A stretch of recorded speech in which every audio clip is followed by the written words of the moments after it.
তো আসসালামু আলাইকুম গাইজ, কেমন আছেন সবাই? আশা করছি আল্লাহর অশেষ রহমতে সবাই ভালোই আছেন। কালকে কুশডাঙ্গার বটতলায় আমাদের এখানে পাশের এলাকায় ইত্যাদি অনুষ্ঠিত হয়েছিল। তো আমরা সবাই ইত্যাদি দেখার উদ্দেশ্যে বাসা থেকে রওনা দিই। তো রওনা দেওয়ার পরে আলহামদুলিল্লাহ অনেক সন্ধ্যা হয়ে গেছিলো আমরা সেখানে পৌঁছাতে। তো তারপরেও আমরা অনেক কষ্ট করে সেখানে গেছিলাম। তারপরে যে এত পরিমাণ ভিড় হবে আমি কখনো ভাবতেই পারিনি যে ইত্যাদি দেখার জন্য মানুষ এতটা আগ্রহী হয়ে এখানে আসবে। তারপরেও অনেকটা মন করেন যে মনে ভরসা নিয়ে এগিয়ে গেলাম তো ইত্যাদির মঞ্চে। তো আমরা অনেক রাত পর্যন্ত অপেক্ষা করার পরেও আমাদের ইত্যাদির অনুষ্ঠানটা শুরু করতে পারেনি তারা। কিছু সমস্যা নাই, কিছুই নাই। পরে হঠাৎ করে ঝড় শুরু হয়। ঝড় শুরু হওয়ার কারণে, বৃষ্টির কারণে ইত্যাদি মঞ্চ থেকে সবাই পালিয়ে যায়।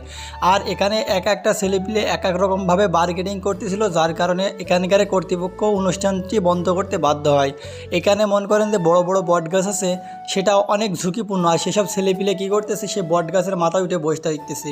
এখন মনে করেন ইত্যাদি চলাকালীন যদি কোনো একটা সমস্যা হয়ে যায়, এর তো দায় কর্তৃপক্ষের ঘাড়ে পড়বে। এই জন্য কর্তৃপক্ষ সেই দায়টা না নিতে আমাদের ইত্যাদি এখান থেকে কুশডাঙ্গার বটতলা থেকে বন্ধ করতে বাধ্য হয়। তো ইত্যাদির মঞ্চে আমরা অনেকক্ষণ ঘোরাঘুরির পরে অনেকভাবে অনুষ্ঠানটা শুরু করার চেষ্টা করছিলাম, যার কারণে আমাদের অনেক রাত হওয়ার পর সত্ত্বেও আমরা ইত্যাদির মঞ্চ থেকে আমরা কোনো রকম আনন্দ কিংবা কোনো কিছু করতে পারি না। পরে সেখানে কোনো আয়োজন না দেখে আমরা বাসায় ফিরে আসবো ভাবছিলাম।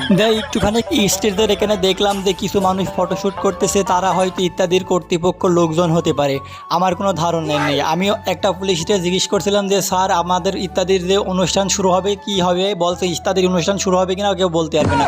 কেননা এই দেখেন একটা ছেলে একেবারে বট গাছের কোথায় উঠে বসে আছে, দেখেন আমার ক্যামেরায় ভালো দেখাতে পারতেছি কিনা বলতে পারো না, কিন্তু দেখেন এটা কিন্তু অনেক ঝুঁকিপূর্ণ। এটা বট গাছের একেবারে মাথায় উঠে বসেছে ইত্যাদি দেখছে।